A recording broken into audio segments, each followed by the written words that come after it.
Yo, welcome everyone. Happy Saturday. Yeah, I am back over on Movies Madness Entertainment with my good friend Mad Max, and we're joined by the homie DoomKillaHD. HD. Definitely check him out over on YouTube. Link is in the live chat. And yeah, it's been a while since we had one of these shows, so I figured it would be a great way to kick back off, I guess, season 2 or season 1.5 of this series and bring an all new face to the platform, Max's platform, my Twitter, etc. So yeah, without further ado, welcome Doom Killer. What's happening? How Yo! you guys doing, man? Yes. Thank you so much for joining us today on this holiday weekend. So I'm sure everyone is like super stoked for that. But yeah, can you give us like a little kind of intro into you as a content creator, things like that? Anything you want to start off with? Let's go. I'll just start off with the intro that when you come to my channel, you'll hear me say, "What's shaking, people? It's your boy DoomKillaHD. Sit back and relax. You are now rocking with the best." And I Nice. came up with that little intro like maybe 15 years ago. Like I haven't really been doing YouTube that long, but I did do Call of Duty like I said maybe like 10 years ago or something like that. And that's when the verbal intros were a thing. Like people really made Mhm. sure that they distinctly have their own style of intro. So I was like, okay, I'll just take the stuff that I grew up in the hood and whatnot, and I'll add it to what I kind of want to produce on my channel, which was like beast gameplay. That's what I used to do. So I was like, okay, well, what's shaking is what I tell to my friends and what I used to at least. And so I was like, okay, how can I incorporate that? So that's kind of what I did. I was just like, okay, what's shaking, people?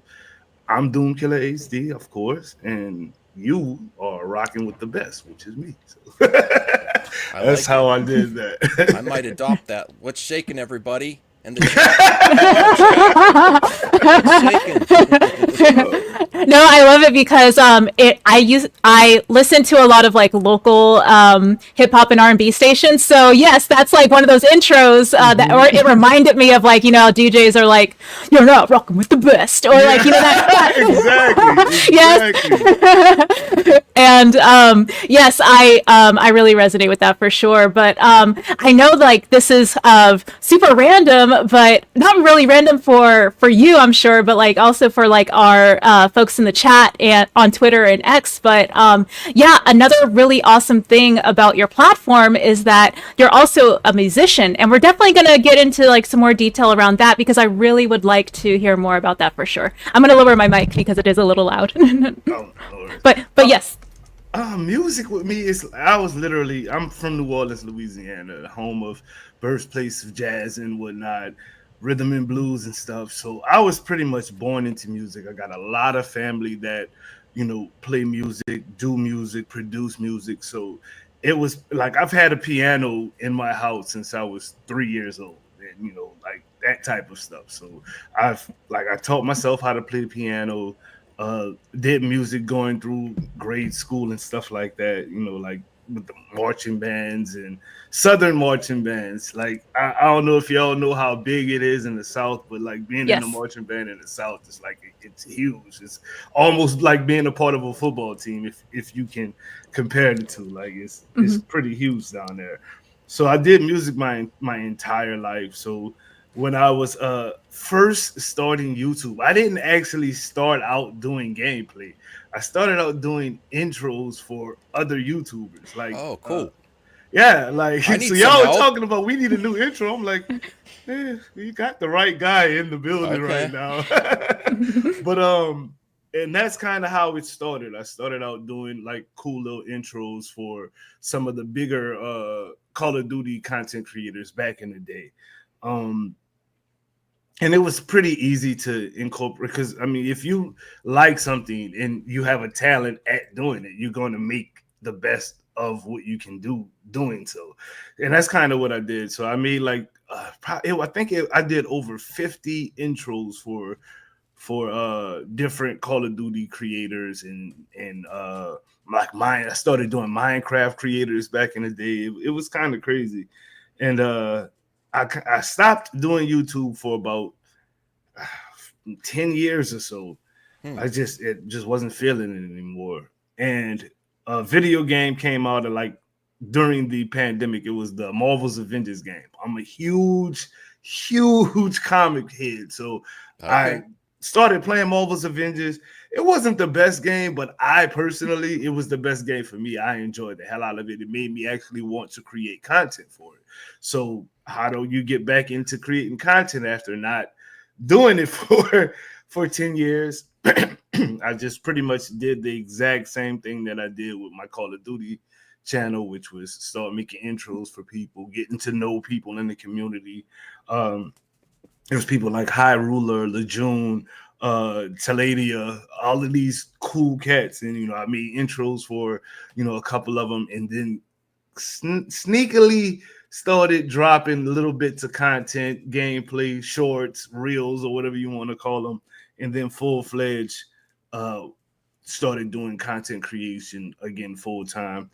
And I kind of had to take a break, not to make the mood somber or anything, but I lost my father like right before summertime. I'm sorry for your loss.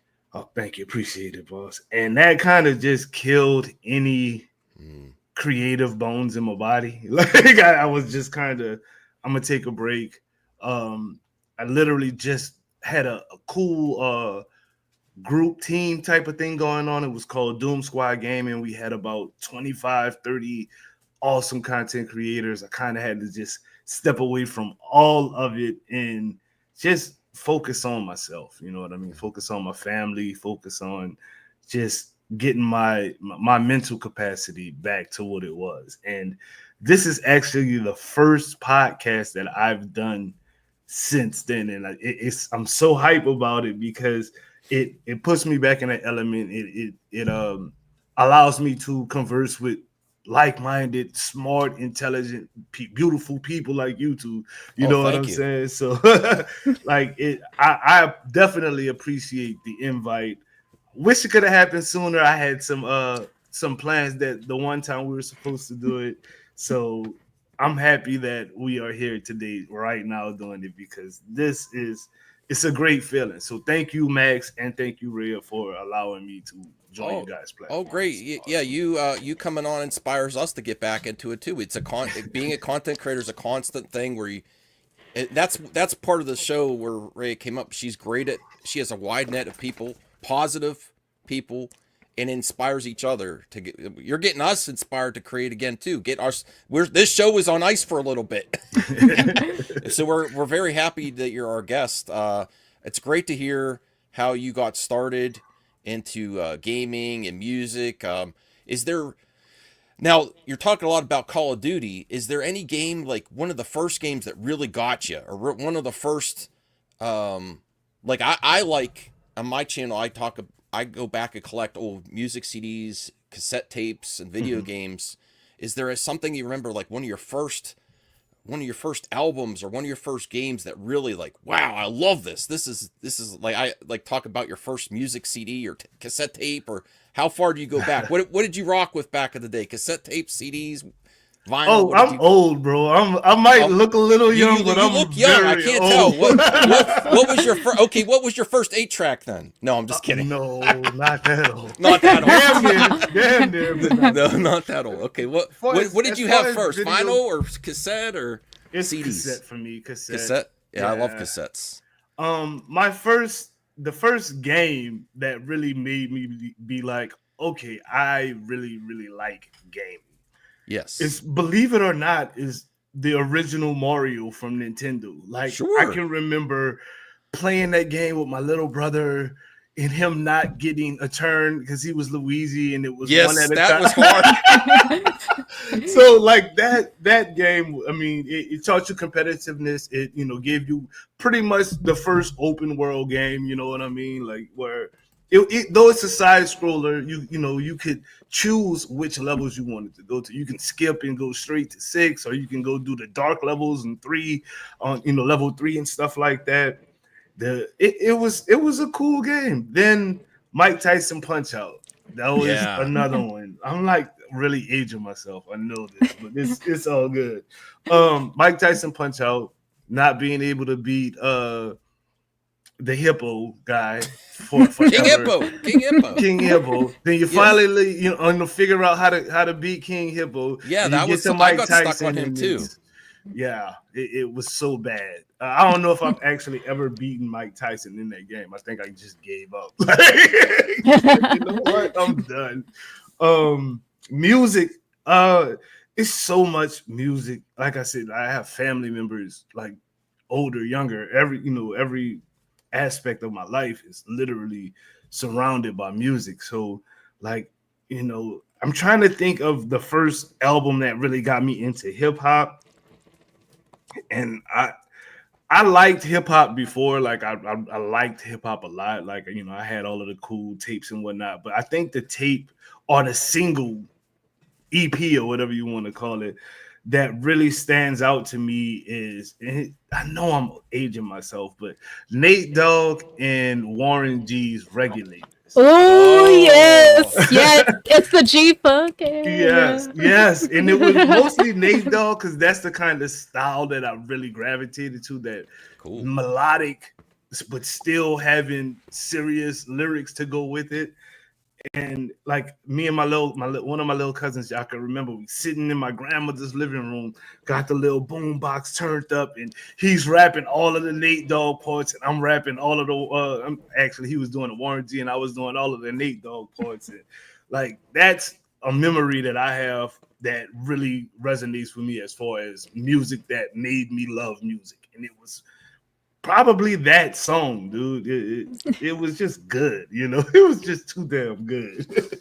Oh man, it's a classic, and yeah, like what you were saying about how that just sort of like sparked that love for music and hip hop for you. Is that kind of like the catalyst that got you into wanting to be a musician, or it was just kind of like your environment that it was a natural progression of sorts? Actually, like I said, I had always been doing music. I taught myself how to play piano at a very young age. I was in bands and whatnot pretty much my entire schoology. But what made me actually want to start producing and actually getting in the studio, it was a friend of mine.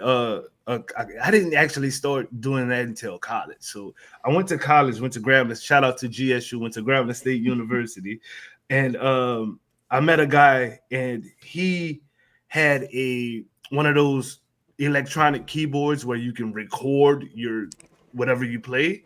Like I had never dealt with anything like that. I just play on the piano and call it good. You can't record anything. You just play it and walk away. But with his recording system, like you could play stuff and record it, then record on top of it, add drums and stuff like that. So we just started making beats because we both were very adequate on the piano. And so we just started making beats, and people in New Orleans really liked our beats. So they started buying them from us. So I'm selling beats at like 18 years old.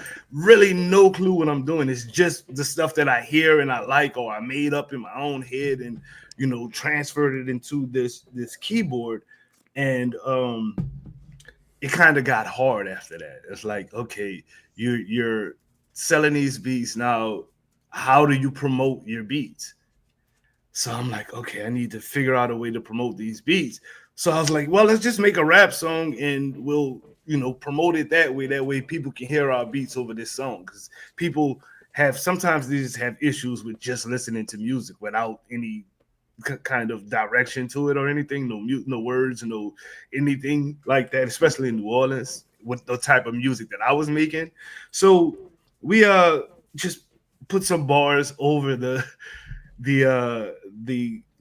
music that we made, and people were like, who the hell is this group? Because this group is fire, and it's just me and my little homeboy. You know what I mean? I'm like, oh, that's just my little partner. We cool. We don't really rap. We just make the beats. And he was like, nah, y'all rap and y'all make the beats.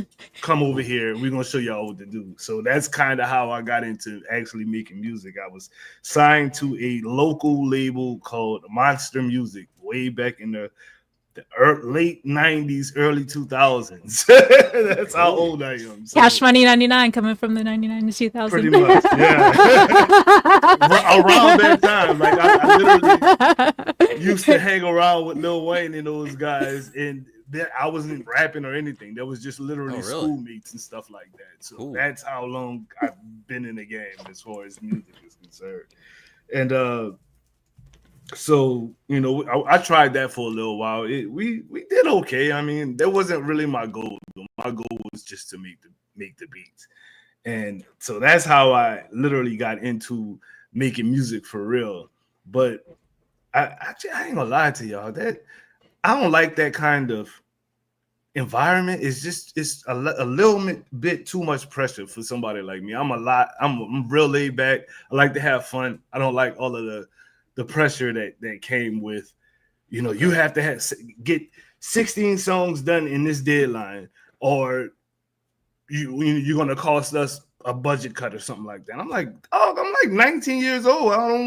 I do this for fun. They were like, nah, it's not for fun anymore. It's for a living. So I didn't like that kind of pressure. I'm like, I just want to make beats, man. Y'all actually made me rap. I didn't want to rap. The only reason I was rapping was because I needed to sell these dang on beats. But me being a poet, I just had a lyrical ability, melodic stuff because of, you know, being in the band and stuff like that, you know, choir in church and stuff like that. So it really worked out for the best for everybody else but me, because I didn't enjoy it.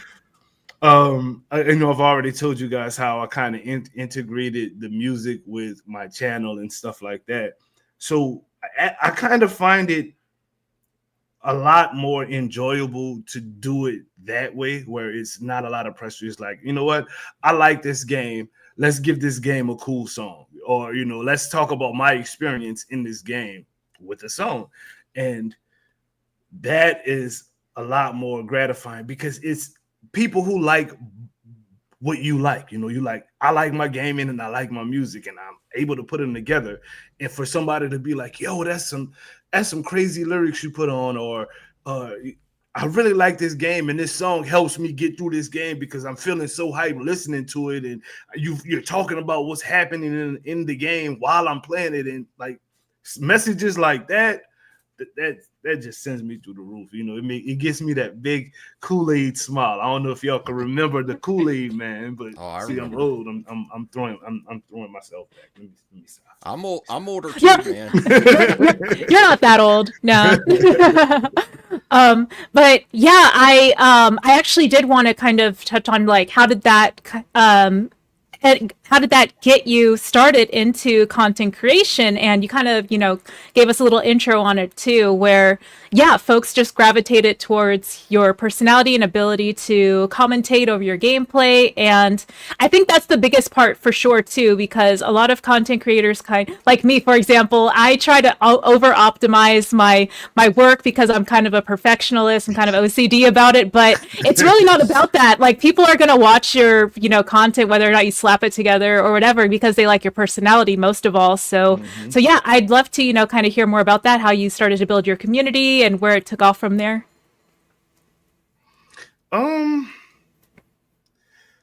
That's a hard question. Like, I don't even know where to. Can we narrow that down a little bit? yeah, for sure. So I would love to know. So, like, when you started to, let's start at, like, you know, what got you into streaming first of all. I was watching YouTube videos. I think I was looking for, you know, how to do something or something like that, and it just wasn't there at the time. Like, it was, nobody could tell me or answer the question on YouTube for me. So I was like, I'm pretty much better than a lot of these guys when it comes to the actual gameplay that I'm watching, let me try it. It was just Okay. more or less like I couldn't find the answers that I was looking for, so I found the answer myself and put it out there, and it blew the hell up. Like it's like, yes, I've been trying to figure this out forever. You know, that's the kind of messages I was getting. Like, I've been trying to figure this You out saw forever. the Thank you. need and you provided it. Okay. Yeah, For kind like of. you mean like for like in Call of Duty, like It was Call of Third? Duty back in the day. Yeah, That's I I mean haven't Call of touched the Duty. Call. Are you Xbox 360 back in the day or Yeah, I PlayStation? was Xbox That's right. 360 back in the day. Finally.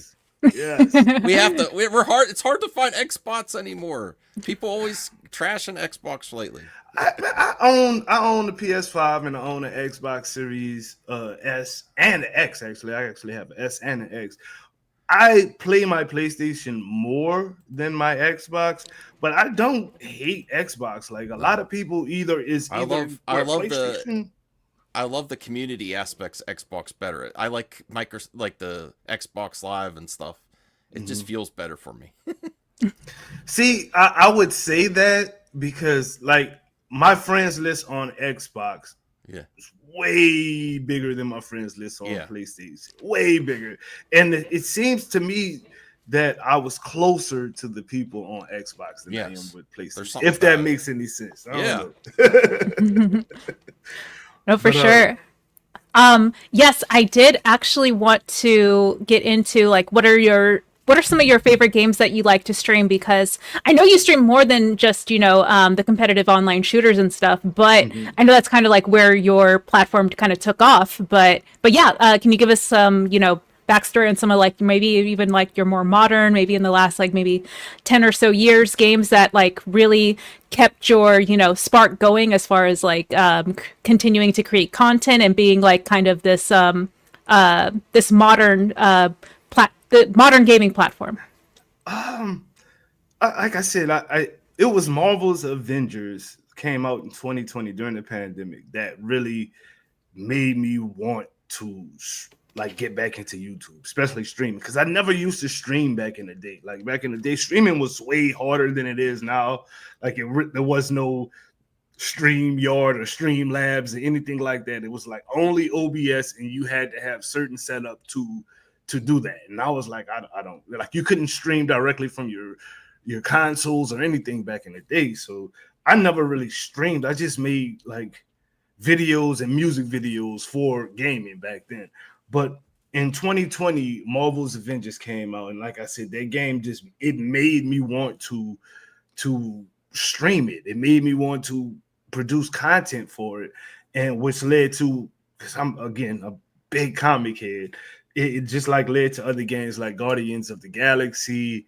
Um, I streamed a little bit of Destiny. I'm not too into Destiny, but I did play that for a little while. Your Fortnites and stuff like that.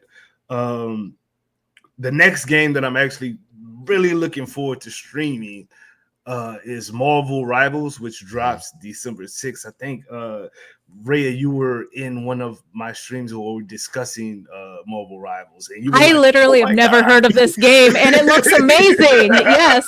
Yes. You totally sold me on that game because like I'm not like a huge competitive shooter player. I'm kind Yeah. of intimidated by it to be honest. And Mhm. yeah, the Marvel Rivals game that you highlighted, like your whole panel was like gassing it up and like playing footage of it. It was great. I was just like, is this a sponsored, stream? It wasn't though. That's just the hype. Like the hype for that game is so because a lot of those people came from Marvel's Avengers. You know what I mean? Or similar games like Destiny, Call of Duty, where especially Overwatch, because to me it's pretty much Overwatch but with Marvel characters. And I played a lot of Overwatch, so Yeah. when they did the beta for Marvel Rivals, I picked it up and was just like, wait a minute, I can run around wrecking people with the Scarlet Witch. I can run around wrecking people with Rocket Raccoon.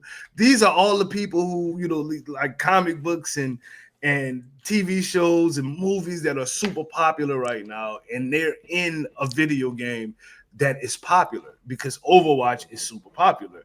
And this literally is just Overwatch with Marvel characters. And Like, I cannot wait for December 6th. I kid you not. How does it compare to, because you really, it's rare actually that people admit how much they love Marvel's Avengers, because people really like the dog that game. I also played. I thought it was really cool. Yeah. Do you think people over hate that game, and how do you compare it to Marvel Rivals?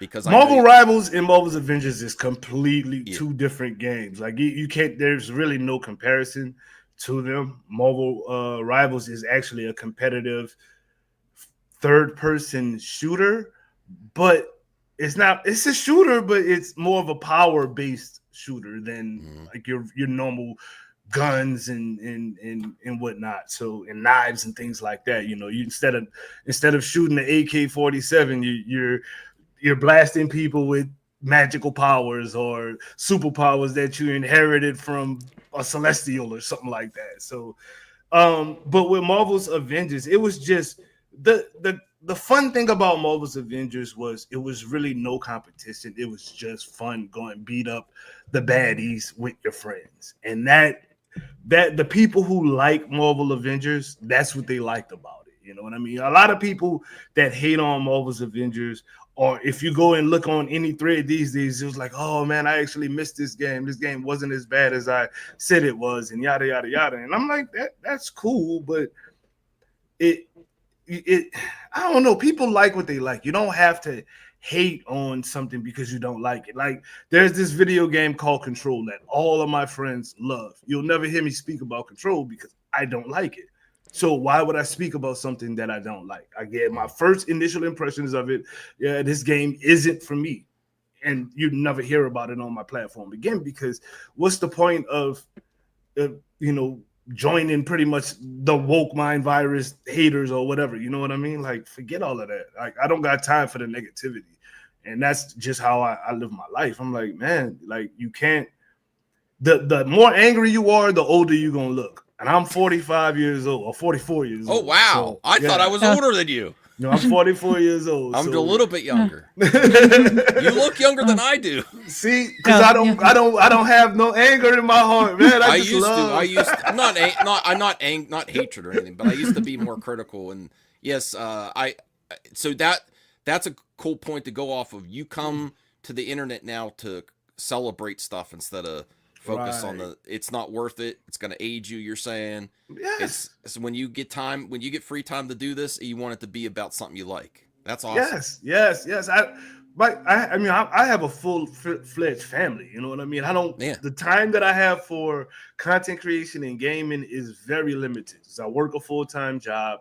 You know, one of my daughters is a sports fanatic. She's in like 2-3 different sports, so I'm always at her games. That's awesome. You know what I mean? So, dropping her off at practice and things like that, wanting to go spend some time with the wife, hang out with the wife and things, you know what I mean? So I don't have a whole lot of time to game. So if I am going to game, I want to enjoy myself. I don't want to spend that time bitching about something that I'm never going to play again anyway. Like, why? I never understood that. Like, why are you so upset about something that you don't like? If you don't like it, get it out of your orbit. It's going to age you. It's going to make you bitter. You're going to get wrinkles on your forehead, man.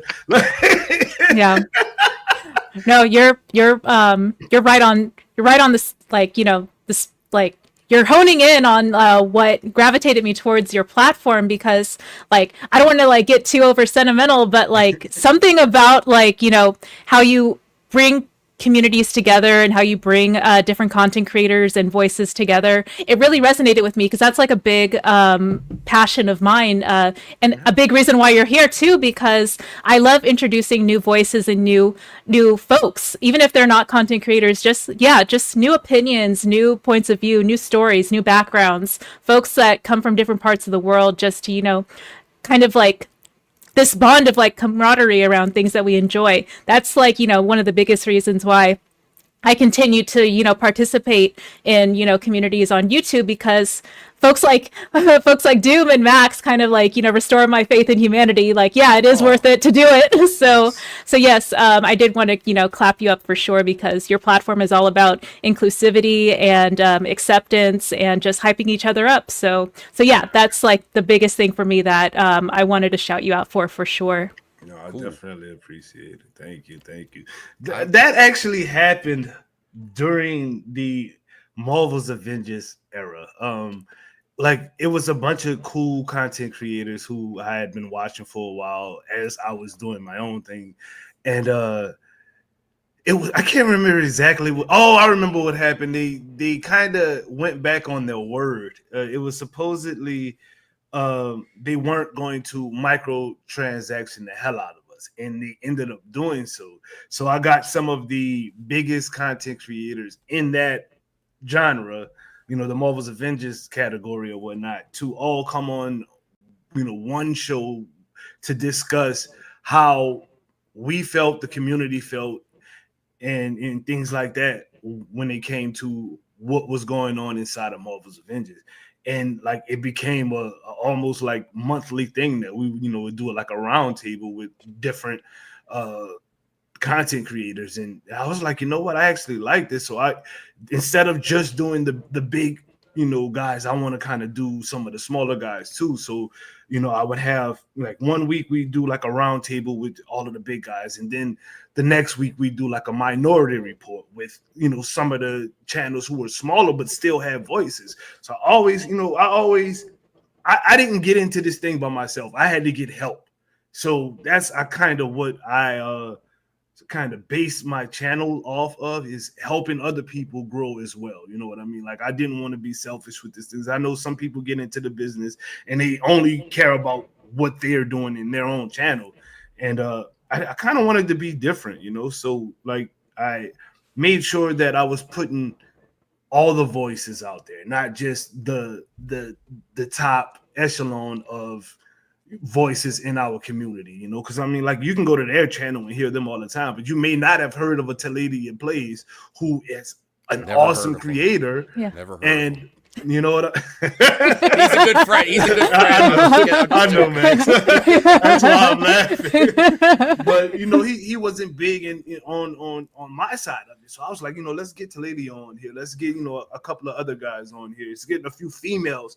Females have voices as well. Let's talk to them. Let's talk to the gay guy who plays Marvel's Avengers. He wants to talk about it too. So I would just bring whoever was willing, had a potential. You know what I mean? Like potential is huge with me, because sometimes you just need that boost. Like, hey, I can give you a hand and pull you up with me instead of stepping on you because you're not as big as I am yet, or and that's the exact same thing happened with me. People came and, oh, I like what you're doing, let me give you a hand up, and that's how I got to where I was at. So No, totally. Yeah. Oh, sorry. Go ahead. I have the most important question in the interview. Since you like online gaming, what's it going to take for fans of your channel now? Because I'm going to watch your channel, to get you to play and promote Disney Speedstorm. And are you sleeping on Disney Speedstorm? Because everyone is. I don't understand why. It's better than Mario Kart. Have you tried Disney Speedstorm, DoomKillaHD? Bro, that's a crazy question. A friend of mine, probably 2-3 months ago, was asking, because I think it went free on PlayStation. It's free to play. Yeah, it's it was free on. Yeah. It's got all the Disney characters. It's better than Mario Kart, and I don't know what's wrong with people. I have not tried it. I'm be honest. When are we setting this up, DoomKilla? When are we once they start adding Marvel characters, then that's when we're going to start seeing some coverage. It's not even that. It's just I have not had the time to even check it out, because I'm an EA content creator as well. Like I literally have to play those games. They give me like Dragon Age Veilguard. I've got to play that. I have never played a Dragon Age game in my life, so this should be actually a fun stream when I decide to do it. But as far as Disney Speedstorm goes, I actually do want to give it a try. A good friend of mine, Q Mr. Rage. I'm pretty sure you know who Rage is, Ray. Yeah. He's a super supportive guy. He plays the hell out of Disney Speedstorm, and he's It's been fun. trying to get me to play. He's like, dude, I guarantee you sit on this game for 20 minutes, you're gonna sit on it for another 20 minutes because it's that good. I'm like, all right, bro, I'll play with you. So I actually have it downloaded on my PlayStation. There you go. That's half the battle. Yet, Get so. it downloaded, and then I'll show up. Sounds good. Let's get that situated, man. You on PlayStation? You said you'll probably play on PlayStation or Xbox. Probably PlayStation. Okay, I have it ready to go. I'll send you my details on Twitter. Sounds good. Sounds good. Oh, so like I know we keep touching on this, but I finally want to do like a proper segue. So you're a big Marvel Comics fan. Like you said that multiple times, and I was just waiting for the perfect opportunity to jump right into it. So here it is. Let's go. So yes, huge background in music. You're a prolific musician, and you play a lot of video games, online shooters, eclectic titles here and there. You're an EA gaming content creator. So what is it that got you into Marvel Comics? Well, I always liked comics a lot. I actually used to prefer DC comics over Marvel comics when I was younger. I'm a huge Flash fan. It's probably my favorite character of all time is the Flash. Wally West version, of course. Barry's cool, but Wally is the Flash for me. But it's so crazy. Back in the early mid 2000s, there was a Marvel comic that ran. It was called Civil War, and it had the top Marvel comic characters like your Iron Man's and his squad versus Captain America and his squad. And I was just so enthralled in that comic. It was so good. And I read it by accident. I was literally at work, bored, and we sold comic books at the spot that I worked at. It was just a convenience store, but we sold comic books, magazines and stuff like that. When that's how old I am, because magazines. But anyway, and I picked it up while I was at the register. It's like in the middle of the night. I worked overnight at this place, and I read one issue of it, and it was just like, oh my God, this is so dang on good. I don't even know some of these characters, and they've been written so well that I'm about to go and buy comic books. So I literally started buying comic books, buying, and I bought the entire Civil War. Then ended up buying the story that came after it, then the story that came after that, and it was just like, okay, I'm a comic book nerd now. Okay.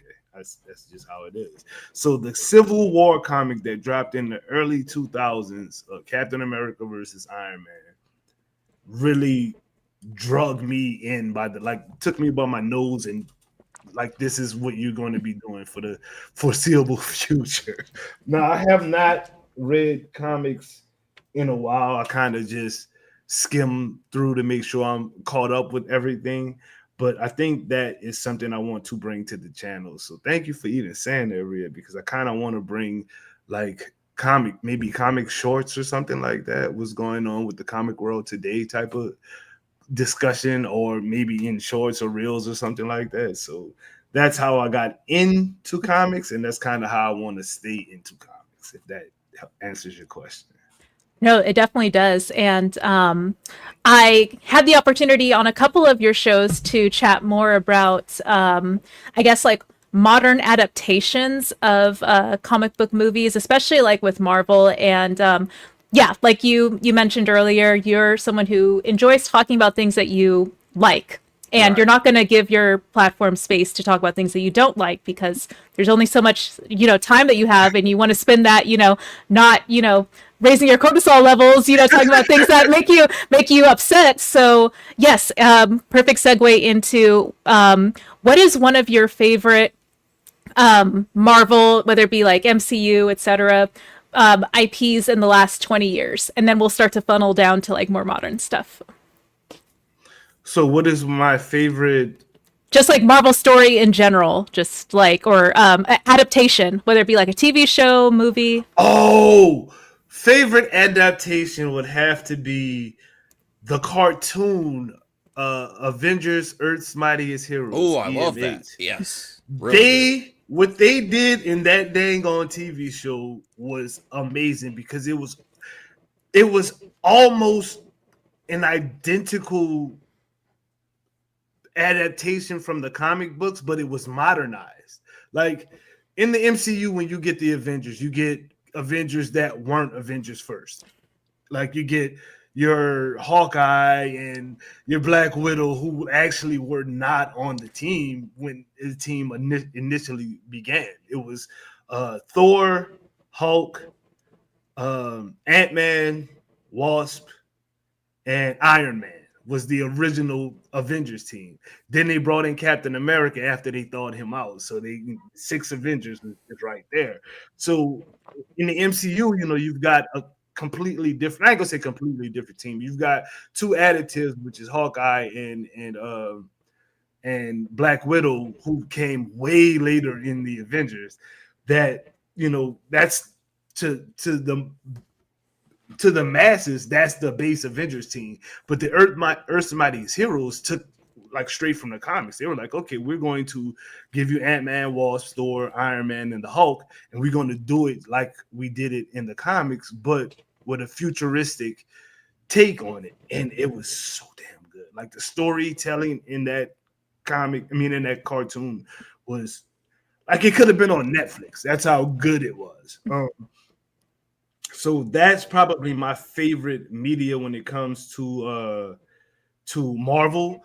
When it comes to DC, you got to give it to the Justice League and Justice League Unlimited. They weren't so based in the comics, but the adaptation was perfect. You know what I mean? Like that's why Wally West is my favorite Flash, because of that show right there. They didn't use Barry, they used Wally, and he did a great job. I think the actor is Michael Rosenbaum, who actually plays Lex Luthor in Smallville. Yeah. So perfect. And then that's another show, Smallville. Like who doesn't like Smallville? But yeah. No, totally. And like that's actually really surprising because like I guess I'm more of like an outer rim sort of connoisseur of comic book, content, because a lot of what I know comes from other content creators, and I just sort of like learn recommendations from them and kind of go from there. So like for me, like the reason I say that is because one of the only sort of like Marvel adaptations that I was like vaguely familiar with growing up was the original X-Men animated series, and that kind of sparked in my brain like, oh yeah, the X-Men are like the peak Marvel series or whatever, or heroes. But that may or may not be the case depending on who you ask. But that was really like what got me familiar with it. And then obviously Spider-Man, but I didn't really understand that Spider-Man was part of Marvel. I just knew it was Spider-Man, so no, that's how like unknowledgeable I was as a kid. So like, was it similar to you, or did you have familiarity with these characters even before you started to consume more comic book media? I knew who the characters were, most of them at least. Like X-Men was really huge, and X-Men, Spider-Man, Fantastic Four, stuff like that. Those were Marvel's flag. Like Avengers was a B-list team. Iron Man was like a B-list. You didn't really care about those guys. You cared about Wolverine and Rogue and Storm and Spider-Man and Miss, what's her name? I almost called her Miss Invisible, the Invisible Woman, and the Human Torch. Like those were Marvel's most popular characters, Incredible Hulk and stuff like that. So when Fox took over those rights, Marvel had to kind of revamp itself. That's how the Avengers became like the more mainstay team of Marvel. But Avengers was like the B-listers. When you had a problem, you didn't really call the Avengers. You called the Fantastic Four. You called the X-Men because they were more an established type of team. So for me, I kind of knew who everybody was, and it just was a matter of them like replacing X-Men with Inhumans or type of stuff like that. So I should say fully aware of who was who and which teams were popular, which teams were B-listers, which team were C-listers and stuff like that. So That's When it, interesting to say. Like for the people that just got really in these characters from the MCU. You're saying before MCU, the Avengers weren't the A team. No, they were not. Right. Like Avengers were kind of like it was a throw together team, to be honest with you. It was like it was unpopular heroes that needed a space to go, because Captain America wasn't popular. Iron Man was he was okay. Nobody really paid attention to Thor. Thor was like, it's different now. Ant-Man and Wasp. The only popular hero on the Avengers was the Hulk. He was like the guy, and he didn't even stay in the Avengers but for like 3 weeks. So he was like, it's weird that we're saying like Doctor Strange is a main character now too. Doctor Strange was strange back in the day. You're like, if you're like, I'm a Doctor Strange fan, you're like, okay. You got cooties. Yes. Like, what did you think about like when the MCU was like really taking off, like, with the first Iron Man movie, and then like a couple years later, or like a few years later when Disney acquired them? Like, what were your initial thoughts around like, the direction that it was kind of clear that, we're on this path of like a shared universe, but like, what was your, impression of it as like, it continued on through the years? Like, what are your thoughts around it? MCU is brilliant, man. A lot of people, like I'm about to go on a bit of a tangent if y'all don't mind. That's what we do. A lot of people like to talk so much trash about the MCU. Oh, this phase is garbage, or this phase is bad. This movie sucks so bad, yada, yada, yada. But when you really look at the MCU as a whole, it was hit and miss from the very beginning. Very beginning. Iron Man was a hit. Like when he came out, it was awesome. Very little connectivity, but like, and for me, I actually missed the end credit scene with Nick Fury. Like, I didn't know about that for about a year, probably. I didn't know that he was assembling it. I was like, wait, what? I saw it on a YouTube video, and I'm like, what? I own this movie. Let me go watch this again. You know what I mean? And now when you watch it and you see him come in at the end, and you're like, oh my God, they're actually going to do it. So Iron Man was awesome. It was a hit. Iron Man 2, it was meh. It was meh. Thor. That Black Widow interest wasn't meh. I didn't say Black Widow was meh. I said the movie was meh. Okay. Black Widow, but the Thor movie was okay. It wasn't the best thing I'd ever seen in my life at all. It was okay. Captain America, the same thing. The Captain America, the first Avenger, was like, he was small for too long for me. Like, it was a good movie, but it was forgettable at the same time. Marvel Phase 2 with Iron Man 3, which was, I think, one of the worst movies in the MCU. It was trash. Thor: The Dark World. I was like, okay, I don't think this is gonna last much longer. I don't think we're gonna get that team up. And then they did, I can't remember what came after Thor: The Dark World. I think it was like Guardians of the Galaxy, was super funny. I was like, okay, this is funny. I can get some energy in it back. Yeah. Right. Then I don't know if Avengers came before that or after that, but Avengers finally came out, and you finally got to see everybody together, and he did that little circle where they're landing and Iron Man's coming down, and he's got the first time you hear the Avengers music, and you're just like,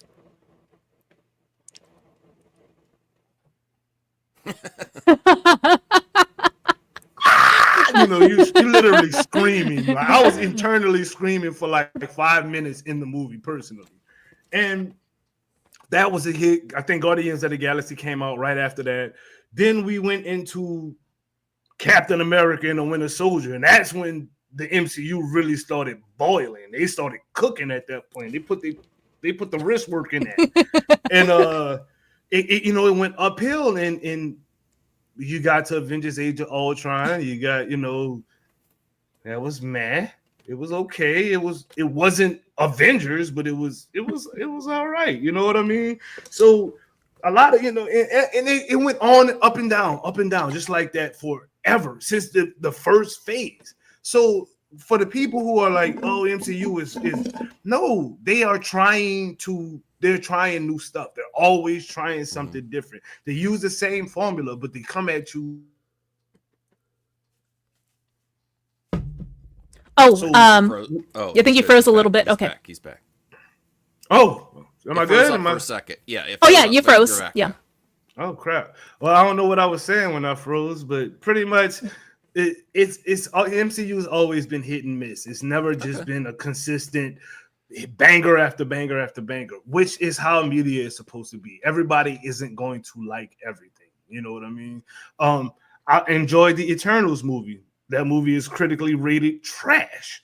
Like, I love the movie though. I thought it was beautiful. I like it too. Yeah, it was a beautiful movie. Like it was visually pleasing. Like the speedster scene where the pretty much Feels the like a Flash Justice versus League Superman. movie. Like I'm like, Yeah. what okay, I didn't know. I didn't know you had it in you like that. That's cool. So like, yeah. Ant-Man 3. The hell was that? Like, Exactly. What the hell was that? Okay. I like Jonathan Majors as Kang. Mhm. It just the rest of the movie was like those were the cool scenes. The rest of the movie. The rest was of the like movie weird. was like Not in the good way weird. It's just weird. So yeah, Doom, I did want to kind of get some of your thoughts around any new projects on the pipeline, maybe coming into 2025 that After you're really looking Speedstorm. forward to. After, of course, after you're goated on Speedstorm after beating Max. Please make a video on Speedstorm. I'm begging you, Doom. I wanna see first time playing Speedstorm in 2024. You better sponsor that content. Anyway, but yes, projects you're looking forward to. Again, y'all, December 6th, I'm gonna be all over Marvel Rivals. I'm about to maybe even tomorrow stream some. This is gonna be my first stream in like 6 months, but I'm gonna stream some Dragon Age Velgar. Oh, cool. That's an EA sponsored game, so I have to do a sponsor stream for that.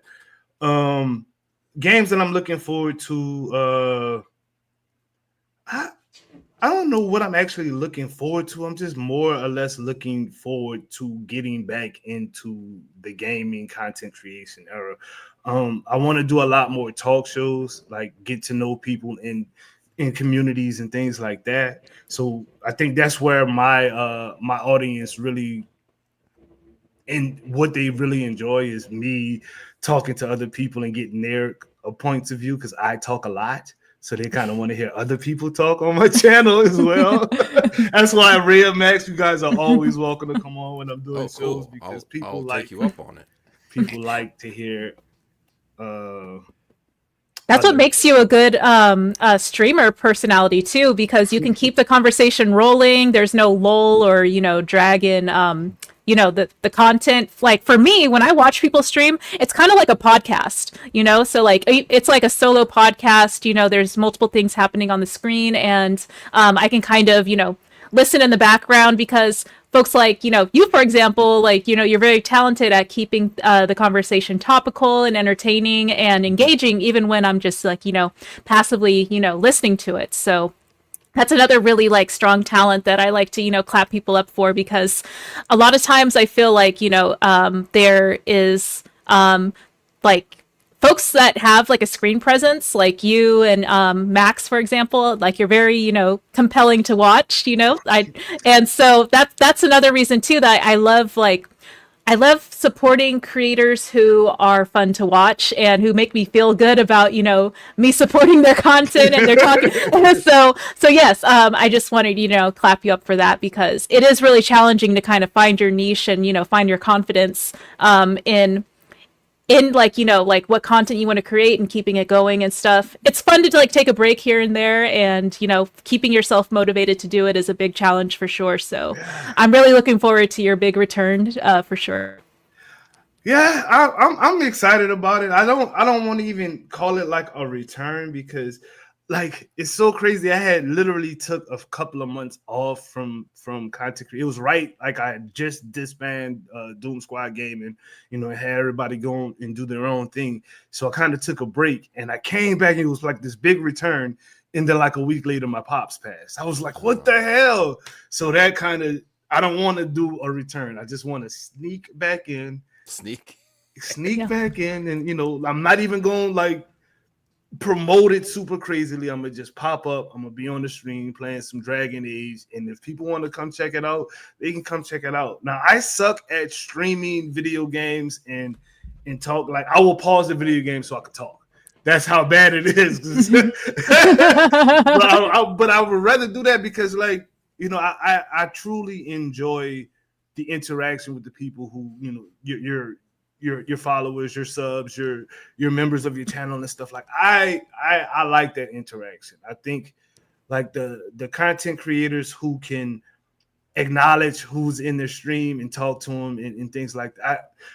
Those are the best content creators to me. Like I don't understand this. Like a lot of people will watch content creators who never speak to them. Like not to me personally, like to the chat. Like they don't read the chat at all. Like they just do their thing, and I guess their personality is that awesome that no hate. Don't look at this as hate. I don't understand it because I'm like, if I'm watching you and like this is a podcast, or you're like, I understand it if you're gaming and not reading the chat because that can be pretty strenuous sometimes trying to keep up with the chat and keep up with the game, like especially if you're playing like a competitive game or something like Overwatch or something like that. Like I tell people when I'm playing Overwatch or Marvel Rivals, I will catch y'all during the breaks, during each match, because Scarlet Witch is trying to murder me right now, and I don't want to die. And they get it. So, but like I was watching this one huge guy, and I'm not gonna because I don't want to seem like I'm hating on him, but like he literally just never talked to the chat. It was just him playing his game, and he'd get frustrated with the game or he'd get hyped with the game, and it was funny to watch. But I was just like, bro, there are people asking you questions. There's people saying hi to you. There's people, who need help and want, some advice on the game that you're playing, and you've not spoken to anybody. I don't get that. That's a part of content creation that I guess that's probably why I'm not a huge content creator, because I'm going to talk to my chat. I'm going to big up them. I'm going, hey, what's up, King Sport Call or Sport Cal or whatever? How you doing? What's up, Anthony? That type of stuff. I'm in there. I'm hollering at you because you're hollering at me. You know what I mean? So let's go. No, that's like another big quality that I was very inspired by, and I continue to sort of clap people up for, because yeah, like acknowledging folks in the chat is a big deal for me personally, and I know it is for Max and you as well. So I mean, they're the ones who are the reason you have a platform. And so yes, I'm so like jazzed to like hear that for sure from you. But I know we're coming up on the hour mark, so I just wanted to check in with everyone, see how we're doing time wise. Are we good to maybe squeeze in maybe one or two more topics? Yeah, whatever go you want, ahead. Ray. I'm I got here. time. Okay, for sure. But yes, small segue back to the Marvel talk, because I did want to hear your thoughts around future MCU projects that you're looking forward to, in particular, any TV shows or movies coming in the new year that you're particularly hyped for. Just got finished wrapping up Agatha All Along, and oh my god, that show was so good to me. I enjoyed the hell out of Agatha. I was not. I'm gonna be honest with you. I was expecting it to be okay. Yeah, like I'm gonna get through this because I'm going to watch it regardless. But it was a pleasant surprise. It was really one of the top rated shows. Actually, I was one of the ones that said that they need to make this.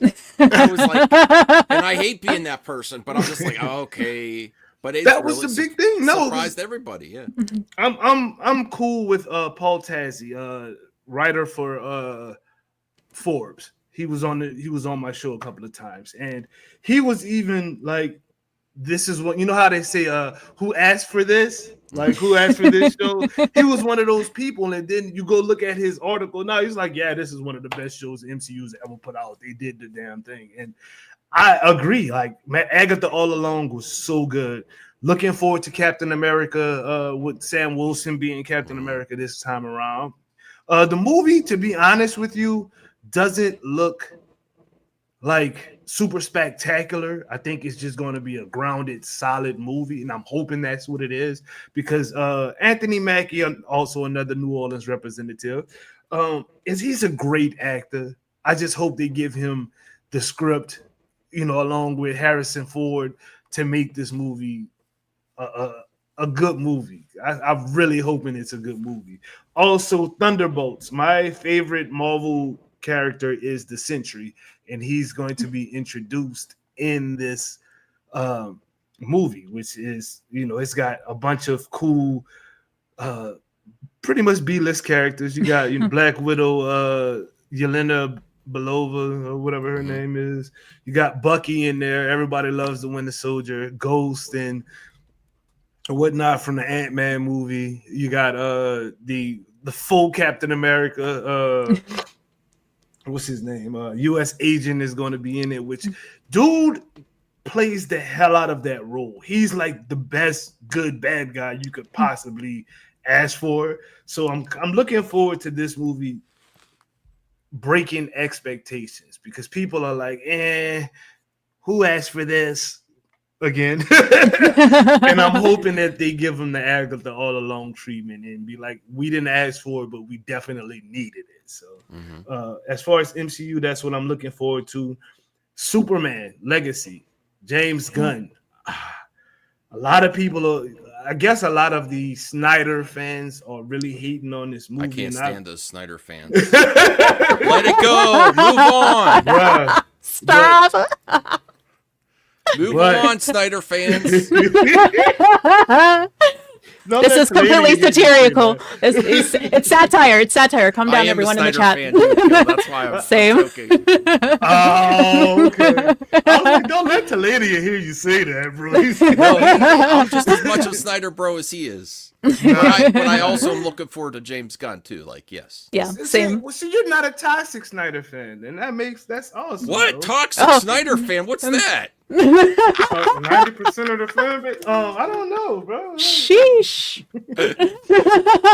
But no, so like you are hyped for all this content coming out for 2025, and then Superman Legacy. Yeah, what I'm seeing from it looks like, really compelling and different. So I'm excited. I like, James Gunn's content for the most part, or his creative, ability to bring in these characters that I've never really had introduced to me, and making them into, charismatic, compelling, empathetic, me wanting to actually care about the Guardians of the Galaxy. Like, that's my, team right there. Those are my Avengers, I can't wait to, see more of them, hopefully, or some of the characters and where they are, like, after, the third movie. But yes, as far as like that, aspect of Gunn's creativity, I really like. So, anything in particular about Superman Legacy or any DC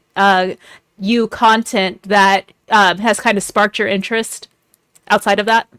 I'm looking forward to seeing the Justice League inside of the Superman Legacy movie, because they're already established. That's kind of what I like about James Gunn. He gives you an established universe already, but you're going to learn about it while watching the movie, even if you don't know exactly what happened. You kind of get the gist of it, and you get to focus on those characters. Like, who the hell knew what a Groot was before James Gunn's Guardians of the Galaxy? Like, he had literally the entire world saying, I am Groot, I am Groot. You know what I mean? So I'm kind of looking forward to see, different twist on certain characters, like the Green Lantern that they have in the movie. He's not your Hal Gordon, he's not your John Stewart. He's Guy Gardner, which is one of the goofiest characters in DC. Like, dude is a nutcase. He's funny as hell. Like, and he doesn't care. Like, and I'm hoping to see kind of some of that. Like him somebody like Guy Gardner dealing with the Mr. Terrific, who's just a brain monster. Like, dude is just super smart. Everything he does is serious all the time. Comparing that with, a Guy Gardner Green Lantern, I think those interactions are going to be hilarious.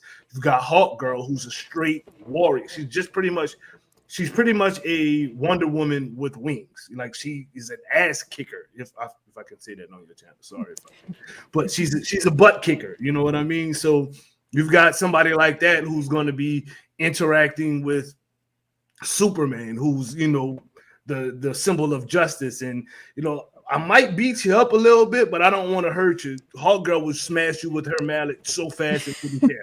Like, I kind of want to see those interactions. So I'm really actually looking forward to Superman. That's probably one of my most anticipated movies coming out. For my Snyder fans, Justice League, the Snyder Cut, I gotta say this real quick so y'all don't think I hate y'all, was probably one of the best comic book movies that I've ever seen. It was that damn good. So I'm gonna say that, but I think that this new DCU with the new Justice League, I think it's gonna not be as serious, but it's gonna be just as good, guys. So there we go. I said my piece. Don't accept that. Yes, I love it. Yeah. Max, I wanted to kind of toss the mic over to you if you had any follow-up questions or things you wanted to kind of wrap up the show with. I love your passion for current online gaming, and that's where you go to when you get some free time. I know you're a busy family man. What about some retro in physical media? Do you collect anything that you haven't really talked about? Do you collect some music? Do you collect some CDs, cassettes, games? Anything retro that you play now as well? Do you keep it current? I am so upset. I literally had an original Nintendo, Xbox 360, a PS2, a Game Boy, and a Nintendo Wii. All I had that whole setup, right? And when I moved into my house, during the moving process, somehow my box of expensive retro with literal game cartridges, guys. I know some of y'all have no clue what that is, but it's something that when I was a kid, we used to put into a system, and it would play video games for us. You had to blow on the bottom of it first. Right in there. So that mysteriously came up missing. I had probably 1,000 retro comic book cards, baseball cards, football cards that were, I'm gonna be honest with you, it was probably worth a good $100K maybe. Wow. That entire box of stuff it went missing, and I just decided that I'm not collecting anything else again. I understand if you have upset by that, yeah. Yeah, so I had if you were gonna go back and get one of them, what would be the 360? Because you're the Call of Duty guy. Probably the Nintendo. You'd go back. Yeah. To okay. I mean, just because of the retroness to it, it's 64-bit pretty much going across the screen. You know what I'm saying? It's got Mario. It's Mario. Really? I probably would do that. I mean, there's so many good games that you can literally still play on a Nintendo today like Zelda. You know what I mean? Legend of Zelda. Stuff like that. And I'm not talking about this new age Zelda with the beautiful Tears of the Kingdom. Engine, yeah. You know what I mean? Yeah. I'm talking about side scrolling, yeah. hitting somebody with a sword that looks like this. Yeah.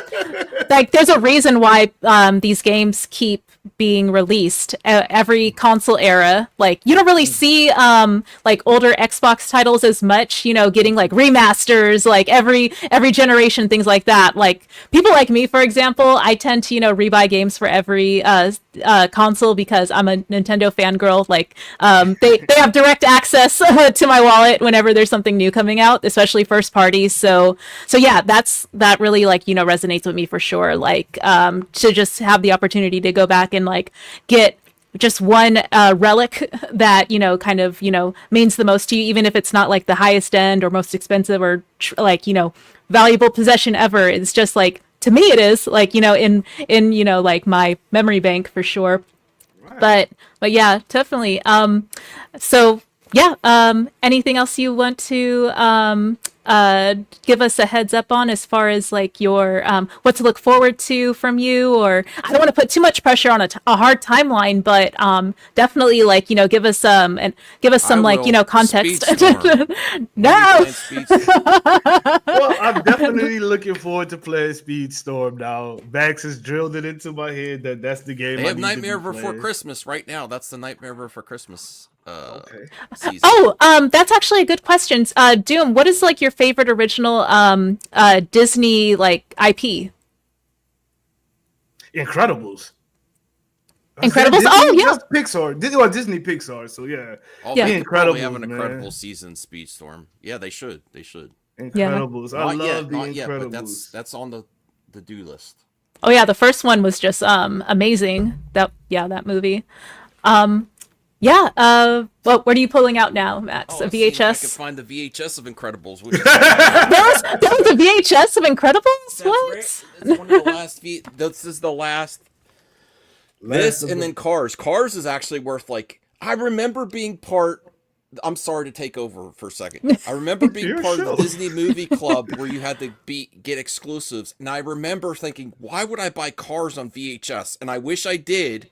It was one of the featured items. Like, why are they still releasing Pixar on VHS? It's worth like $2,000-$3,000 sealed. And I wish I would have got it. I remember being the offer, but The Incredibles is the one right before Cars. This is like worth $20.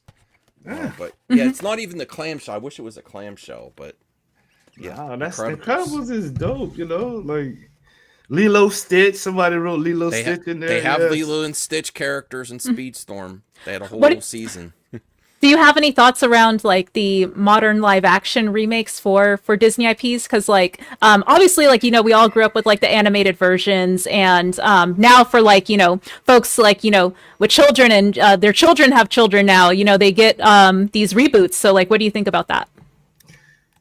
I have not watched any of the live action remakes, and I've got a kid who would probably enjoy that. Like, you can go watch it if you want to, but like, I'm not watching Beyonce as, you know, in The Lion King. Like, I love Beyonce, but you're not Nala. Like, I'm so sorry, you're not Nala. Yeah, and I'm not about to watch that. Like, I'm good. Like, they're doing what's The Rock and Moana.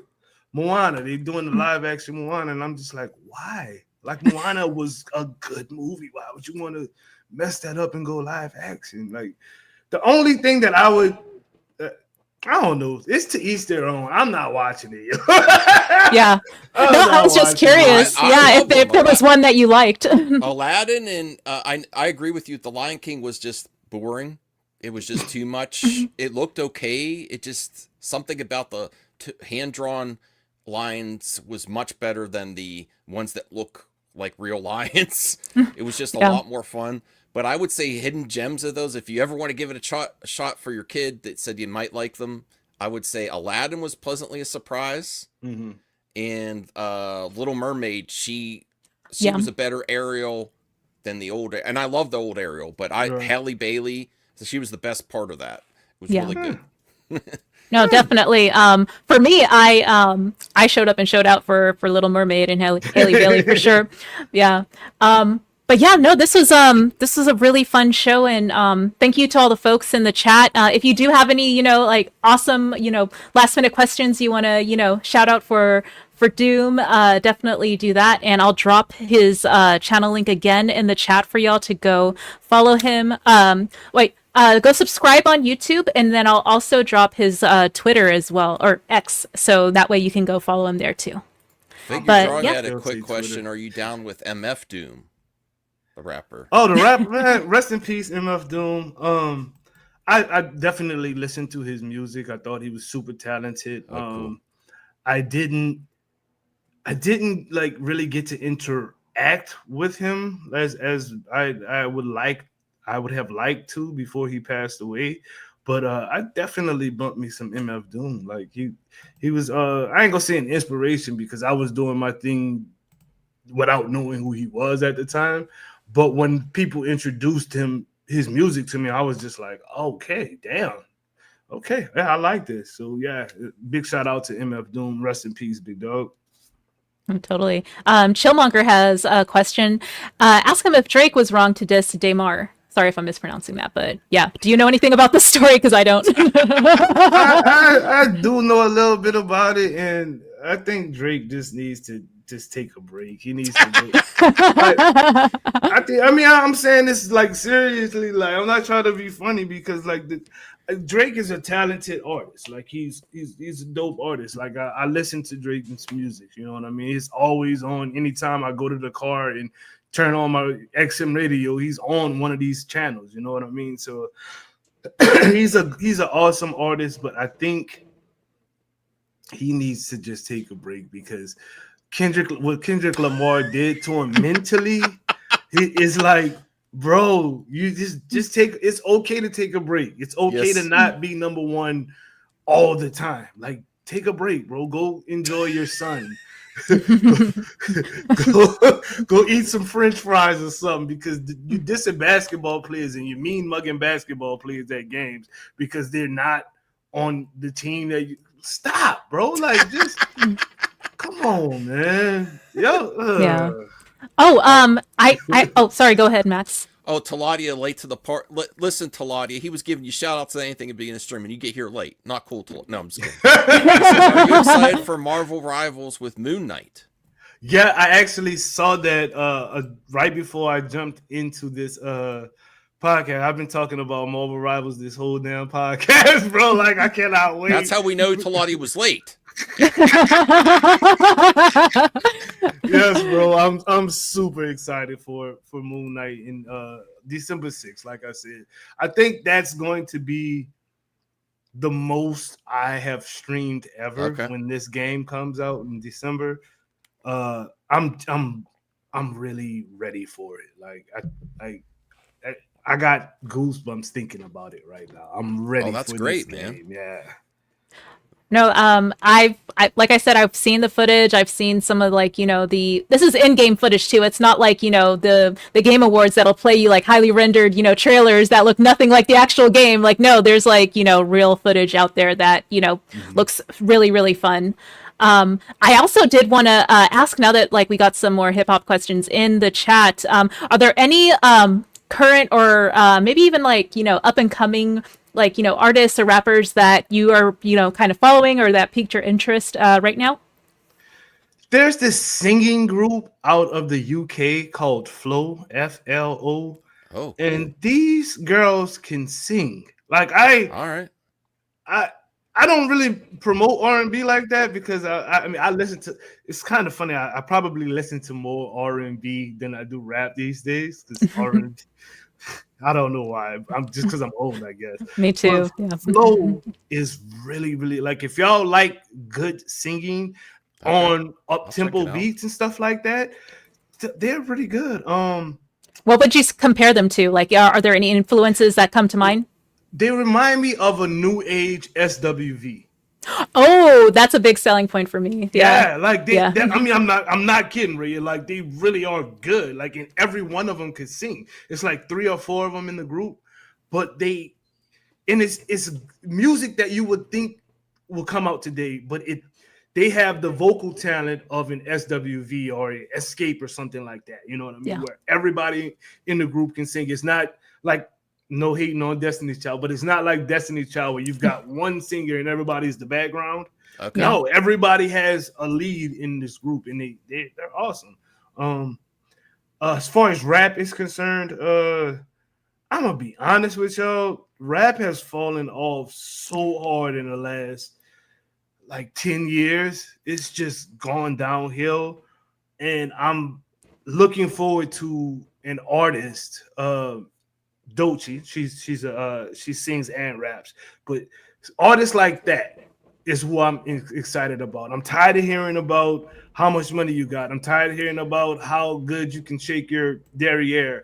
I don't care about who you're having sex with. I really don't. I'm grown and I've had sex with the same person for the last 20 years. So I'm not worried about, like, I don't care about your sex life. So give me some music that I can enjoy with my kid in the car if she's in the car. You know what I mean? Like, that's what I'm interested in. I don't care about all of the secular stuff that happens in music these days. So what, bro? You sold drugs. Cool. So what, mama? You stood on the corner and you put your leg on your head and you started shaking for 15 minutes. I don't care. I really don't. I don't. Well, how do you find where do you find the bright spots in music now? Do you find it on YouTube? Because it's not at there's still radio around. Like Rhea says, she still listens to the radio, but it's not like it once was. Like radio was really popular back in the day. MTV, VH1, or some other. Where do you find your stuff? Where do you find going back to the classics? When you dude, all my playlists on Apple Music are just old music. It's like music from same. early 2000s and before. Like I've literally been putting a new playlist together. It's called my New Age playlist. And I'll read off some of them if y'all don't mind. I'll just read off some of the songs that I have on there. Flow, Walk Like This is that group Flow. It's the name of their song. It's called Walk Like This. What It Is by Doechii. It's like a singing rap song. It's got Kodak Black on it. Kodak Black, but whatever. More in the Morning by a singer called Angelica Vila. Trip from LMA. I know y'all know that song. That song. Yep. Yeah. Fair Play from Kiana Lede. Kehlani from Jordan Adetunde. That song Kehlani. I like the way your body. I like a little bit of Afro beats to it, and literally that's the playlist. I have no more songs to add to it. As far as that's a good question for lots of guests. Ray, what's on your playlist right now? That's a good No, question. totally. I agree. I know that there's like another question that popped up in the chat, and then we can take it from there. This is from some person named Taladia Plays. Thank you for joining us today, Taladia. I'll be interested to meet you soon. Jim, have you been reading any Absolute comics from DC, the new line? I have not, but I'm kind of waiting for that series to end because I want to read the whole thing. I honestly, Lejeune, I don't know if you guys know Lejeune, but Lejeune's a big Marvel comic guy, big gamer or whatnot, the streamer, and he has been praising the Absolute comics. So I'm kind of looking forward to getting into that. I haven't read DC in a long time. Actually, DC, yeah, that's a long time. DC was the last thing I read from DC. So I'm looking forward to getting into Absolute comics as well. Just waiting on it to wrap up so I can read the whole thing. That waiting week to week, I'm old. Just give me the whole thing. Give me the whole thing. No, I feel you. Like when it comes to keeping up with comics and stuff, like I said, I'm like on the very, very outer rim of like, knowledgeability and stuff. So whatever, recommendations or, hype I hear from folks that I follow and like, watch, that'll probably be like my starting point. Like, So yeah, I appreciate you again, Doom, for coming on and giving us, a segment of your time to get on this show. Have You Met, hosted by Mad Max and myself. So I appreciate it too, Doom. I like you a lot more. I always liked you, but now I got to know you more. I really appreciate you giving us the time here. I can't wait to see your Speedstorm content and Wow. all your other content. I'm really hyped that you're looking forward to Marvel Rivals. I struggle with current gen, but I like that people get in so into it. But it's really cool to hear that you're that hype about this game. Yeah, it's making me want to, like I said, get back into content creating a lot more than I have been. Like, it, to be honest with you, it's not really been a game that I've played lately that just made me wanted to cover it. Like, I've enjoyed like the Dragon Ball Sparking Zero. I've been playing that and enjoying it. The first Descendant, I've played that, enjoyed it, but it's not something that, it's more like an enjoy by myself type of thing. You know what I mean? I'm gonna go sit in my little gaming area, turn on my game, and I'll play some games by myself. But Marvel Rivals makes me want to discuss it, like to talk about it, to get other people hyped about it. Like I'm not a Marvel Rival content creator. They actually had a invitation for people to join, and I decided not to because just I'm so inconsistent when it comes to content. But I want to get people hyped about that game because I enjoyed the beta so much. I have not really enjoyed a game like that since Marvel's Avengers, which is the game that brought me back after doing years and years of Call of Duty. So I'm looking forward to Marvel. Really looking forward to Marvel Rivals. Cool. And let's all do Doom a favor with this series. Have you met? Let's give him a sub boost. Go check out his channel both on YouTube and follow him on X. Oh, Yes. Appreciate that. Thanks, guys. Seriously. Thank you. Yes, of course. No, thank you for giving us a moment of your time. And thank you to the chat, folks over on X and YouTube for watching.